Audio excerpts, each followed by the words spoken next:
mga mare, good morning sa inyong lahat. Eto nga ang gawain ko ngayong umaga.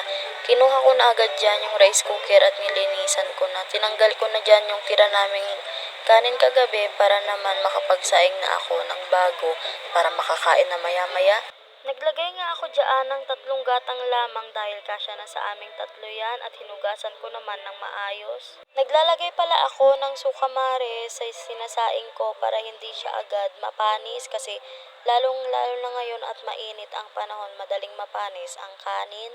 Para naman kumasya pa to hanggang mamayang gabi o mamayang pananghalian pa. Ulam naman namin ngayon mga mare ay itlog na nilagyan ko ng sibuyas. Kaya naman kinuha ko na yung mantika at nilagyan ko na tong kawali dahil kanina pa yan mainit. Nga pala ang ulam naming itlog mga mare at nagdagdag lang ako ng isang noodles dyan para may sabaw naman kami. Luto na ang mga ulam mga mare kaya naman nagsimula na kaming kumain dyan at yung anak ko ay sinubuan ko na lang. Bahaw pala yung kinain namin dyan na kanin mga mare dahil may tira pa kami kagabi.